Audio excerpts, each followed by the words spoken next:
为什么其他国家明明没有感到中国产品构成威胁，美方还要胁迫他们对相关中国企业进行封杀呢？再到渲染中国生产的电动车电池威胁国家安全，美国有关政客鼓吹的中国威胁气炮越吹越大，同时他们打着国家安全幌子，遏制中国发展的真实意图也越来越暴露无遗。Natural mataranta tong China mga utol, no? Dahil noon pa man, no, years back, marami ng mga kumpanya nag-aalisan sa kanila for some reasons. Okay, isa na doon talaga yung security reasons, pero hindi talaga imposible yan na pwedeng ginagamit ng China. Hindi ko sinisiraan ng China, pero pwede imposible na yung mga AI products nila kaya binan ng United States of America dahil nga sa security, national security. Okay? Pero ito po yung mga, tingnan muna natin yung mga kumpanya na nag-aalisa na sa China. Some example of major companies that are considering moving of some of their manufacturings away from China included Intel, Microsoft, Nike, Dell. Yan lang oh. Yan pa lang pero marami na po. Nasa 20 na. Apple. Mga karunungan, kaalaman, teorya, kasaysayan, hiwaga at mga bagong tuklas. Alamin natin. Sa totoo lang mga utol, matagal na tong issue o matagal na nangyayari sa China.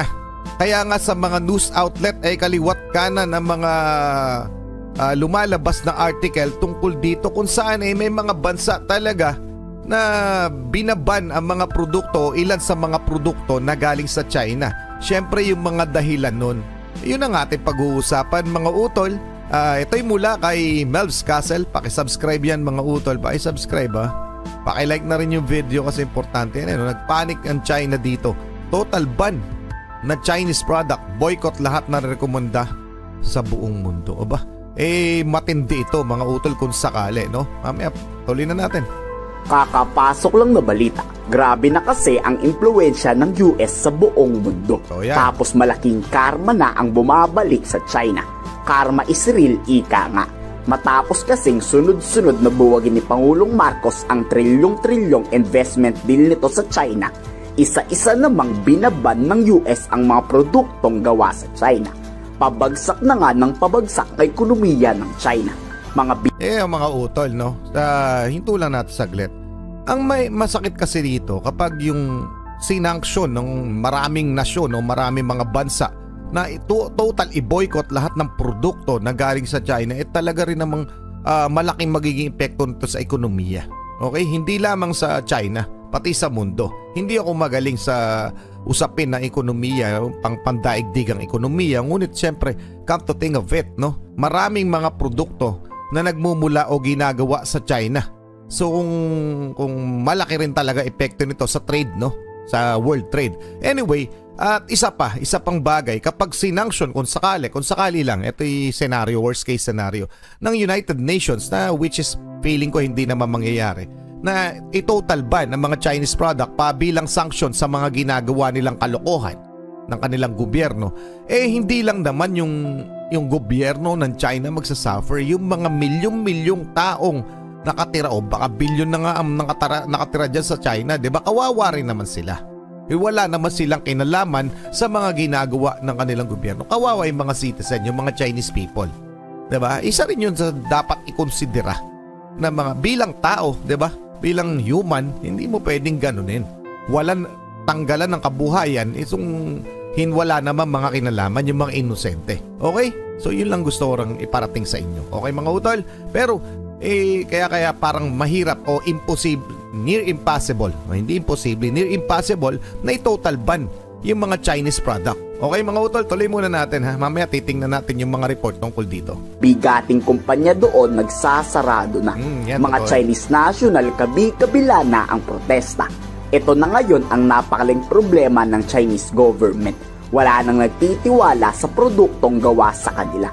Pinaniniwalaan din na ginagamit ang mga produkto nila sa pag-espiya sa ibang bansa. 美国政客为什么在没有任何证据的情况下，一味指责中国相关企业威胁美国国家安全？ Ayan mga utol, talagang lumutang itong itong senaryo na to na yung mga tech, yung mga AI chips na binebenta nila, kaya binan ito sa sinuggest ito ng mga senador kung hindi ako nagkakamali sa United States. Okay, unang-una o isa sa una na mga bansa ang nag-ban ang United States doon sa mga AI chips nila, mga microchips nila. Kasi pwede nga gamitin sa pag-iispiya. Kaya parang binan ko para i-check natin itong tungkol dito mga utol. Mula ito sa Business and Human Rights Resource Center. Senate passes bill to ban Xinjiang. Hindi pala to. Forced labor to.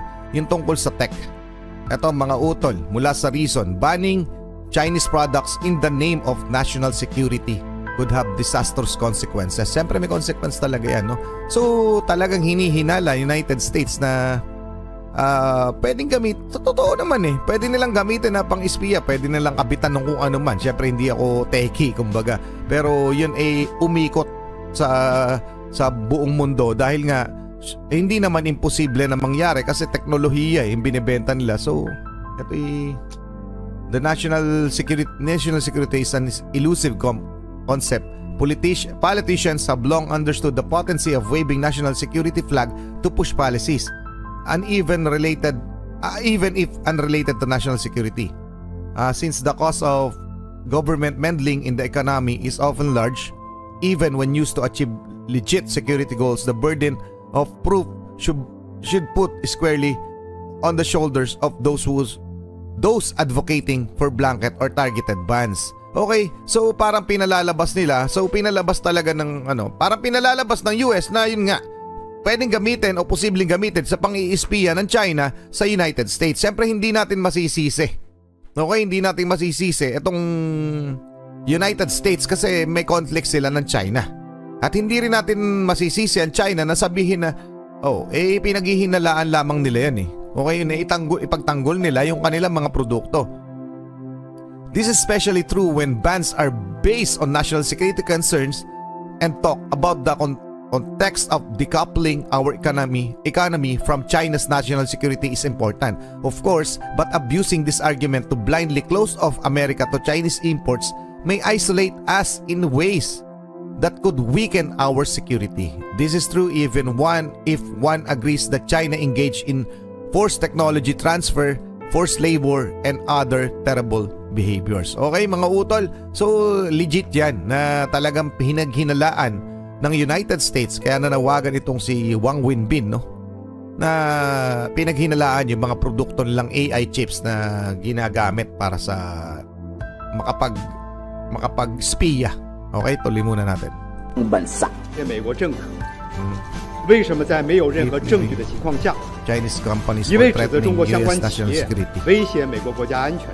They do not have any 为什么美国国家安全威胁的矛头总是指向中国各行各业的领军企业呢？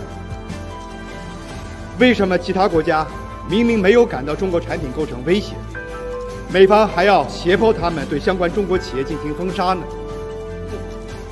再到渲染中国生产的电动车电池威胁国家安全，美国有关政客鼓吹的中国威胁气泡越吹越大，同时他们打着国家安全幌子，遏制中国发展的真实意图也越来越暴露无遗。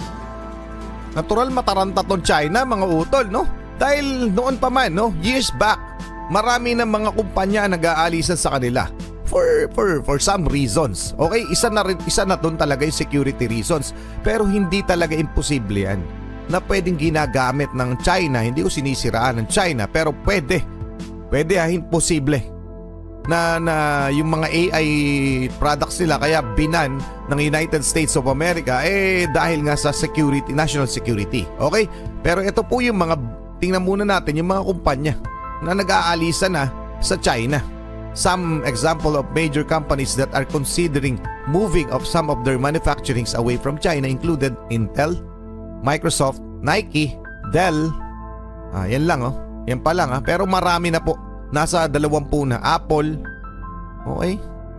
In-indicate yung napakadami mga utol. Nasa 20 na more or less kung hindi ako nagkakamali. Okay?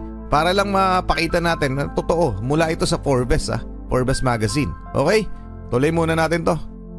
Dahil sa mapanganib na produktong mula sa China, Wala nang tumatangkilik dito, dahilan para tuloy-tuloy ang pagkalugi ng mga negosyo at kumpanya doon sa China. Panahon na siguro para i-boycott ng Pilipinas ang mga produktong mula doon, pagkokondena sa bullying tactics nila sa West Philippine Sea. Dito nagmamakaawa si Chinese spokesperson Wang na itigil nga ang pagkakalat ng fake news versus Chinese product, pero wala na nga silang magagawa. Palala na kasi ng palala ang sitwasyon sa China. Kahit ang mga kababayan nilang mga Chinese ay galit na galit na kay Chinese President Xi Jinping. Hindi rin... pero pansinin nyo mga utol, no? Napakarami ng Chinese people dito at yung binalita ng mga nakaraan, no? Nag-aalisa na talaga yung mga Chinese people sa China kasi natatakot sila sa banta ng gera. Okay, isa yun sa mga dahilan. Dito lang sa Pilipinas, napakaraming Chinese. Bakit nagpupuntaan sila rito? Nandito ba yung... may ano dito, no? May future, kumbaga merong job offer, 'di ba? Pero bakit kung mas mayaman yung bansa nila, bakit sila nagsisiksikan dito sa Pilipinas at sa iba pang panig ng mundo?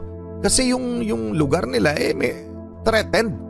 Yung mga citizen na walang kinalaman, feel threatened sila kasi anytime pwede magkaroon ng gera at doon mangyayari sa bansa nila. Isa na 'yon. Okay mga utol?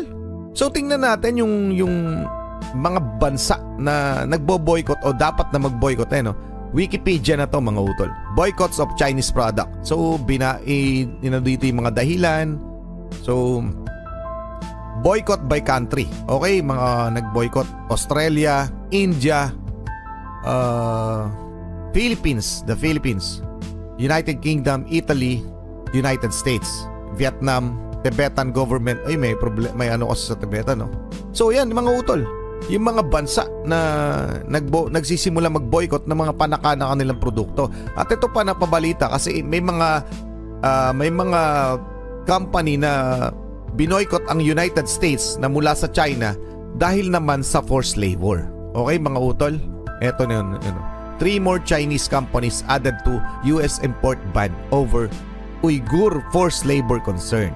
Kofco Sugar, Zhengwaida Technology, Xinjiang Materials are newest names in the Uyghur Forced Labor Prevention Act blacklist, bring total tally to 30. The U.S.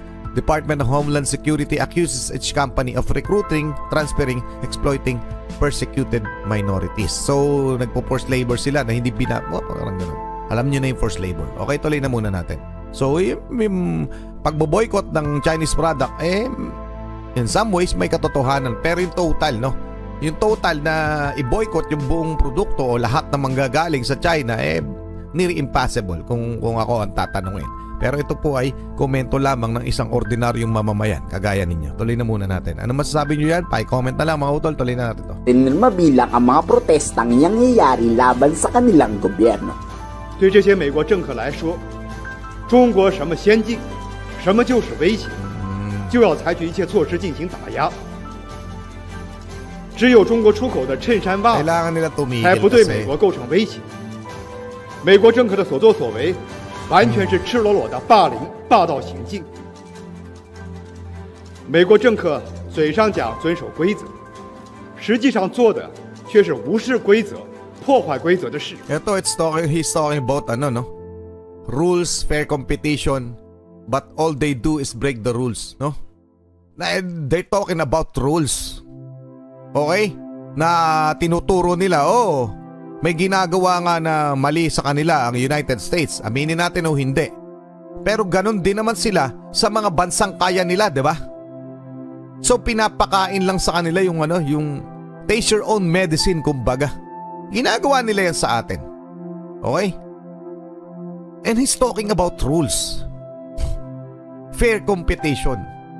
May fair pa ba sa ginagawa nila sa atin sa pag-aagaw nila ng pagnanakaw sana sasabihin ko, pang-aagaw nila ng teritoryo sa atin o sa kanila ginawa ng United States of America? Hindi nga sila inaagawan ng teritoryo pero winawasak yung imahe nila. Tapos sasabihin nila hindi na fair, minamali na yung rules. So, 'di ba? Parang wala naman silang karapatan magsalita ng ganyan. Dahil sila mismo hindi sila umaayon sa international law. Diba? Ano masasabi nyo? Ngayon sa kanila ginawa kandaleche-leche sila, iyak-iyak sila, di ba? Pero pag ginagawa nila sa kayang-kayanan nilang bansa, baliwala. Pag sila gagawa, okay. Pag iba gagawa sa kanila, hindi. Mga leche rin talaga to no? Okay? So comment nyo yung inyong opinion. Ako, sinabi ko na opinion ko. Tuloy na natin. 嘴上讲公平竞争，实际上却不择手段打压竞争对手，剥夺其他国家正当发展权利。这种卑劣行径理应受到国际社会的谴责和反对。 Muli namang nagpahayag ang Chinese President na hindi sila naghahanap ng gulo kontra sa ibang bansa, kundi pagkakaibigan ang nais nila. 中国愿意同美国做伙伴， Ang hirap paniwalaan itong mga to no? 做 Mga udol. 朋友。 Kasi balaktot Malaking ang kanilang karma ang pag-iisip. kinakaharap ng China ngayon. Tama lang to sa kanila dahil sa pambubuling idundulot nila sa iba't ibang parte ng mundo. Kaya, Pero ako mga utol ayoko na mangyayari sa kanila kasi sila total madurog, mawasak, mawala ng kabuhayan kasi napakaraming Chinese people na wala namang kinalaman. Okay? Yung gobyerno lang nila kailangan matauhan. Mali yung ginagawa nila tapos isisisi nila sa iba. Pag saan nila ginawa, yan, iyak-iyak sila. Tapos sasabihin nila friendly. Gusto nilang maging friends. Naging friends yung ginagawa nyo, hindi naman friendly. Yung ginagawa ng China. Friendly ba yung ginagawa nila sa atin? O niloloko lamang nila tayo? Niloloko lamang nila yung mundo. Okay? Hindi yung Chinese people, yung Chinese government. So ano masasabi nyo dyan mga utol? Pa-comment na lang. Maraming salamat sa iyo, Malvs Castle. Maraming salamat mga utol. Muli ako sa Target Achilles in behalf of the Real South Pride Production. Ako'y nagpapasalamat sa walang sawa niyong pagsuporta. Kayo mag-iingat. Keep safe. God bless. At saludo po ako sa inyo lahat. Maraming salamat po.